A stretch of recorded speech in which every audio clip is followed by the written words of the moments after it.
جب بندہ اللہ تعالیٰ کو یاد کرتا ہے تو امتحان ہوتے ہیں کہ وہ کتنا ثابت قدم ہے۔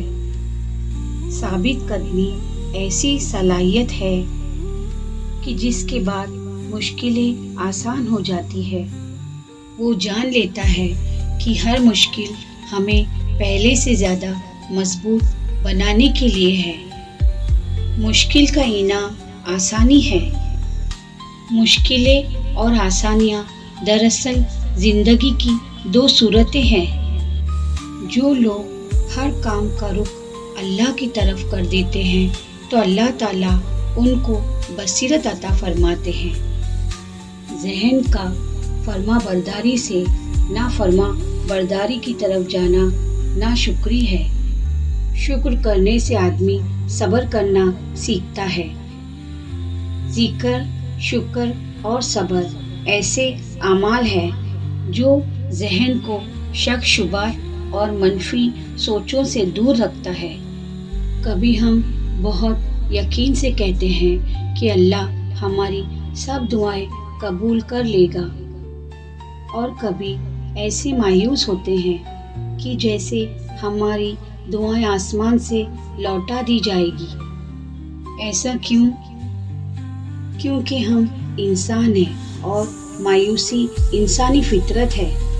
سب مایوس ہوتے ہیں، اداس ہوتے ہیں، مگر اصل مسئلہ تب ہوتا ہے جب ہم اللہ کی رحمت سے مایوس ہو کر دعا کرنا ہی چھوڑ دیں۔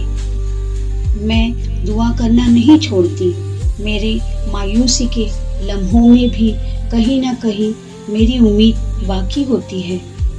میں جانتی ہوں میں بے صبر ہوں، مگر وہ رب بہت مہربان ہے۔ وہ میری ہر دعا کو مکمل ضرور کرے گا۔ وہ ابھی مجھے آزما رہا ہے، پر وہ میری ہمت سے زیادہ مجھ پر بوجھ نہیں ڈالے گا۔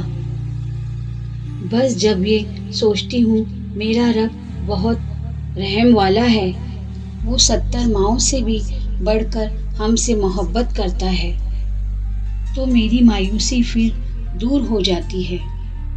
اور ہر بار مایوسی کے بعد میرا اپنی دعاؤں کی قبولیت پر یقین اور بڑھ جاتا ہے۔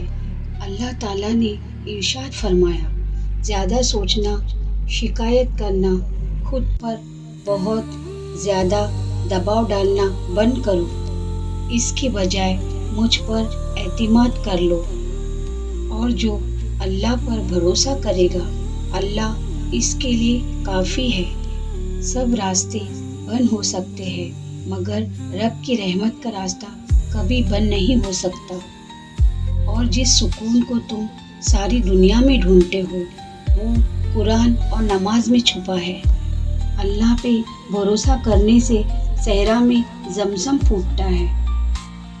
جن کو امید ہو، یقین ہو اس کے فیصلوں پر، وہ کبھی نہیں ٹوٹتے۔ میرے رب العالمین کو بہتر پتہ ہے کہ اسے کیا کرنا ہے۔ رب کے فیصلوں میں بہت بھلائیاں ہوتی ہیں۔ صرف صبر، یقین، امید اور چاہت سے جڑے رہے، اس کی ذات سے وہ تھام لے گی۔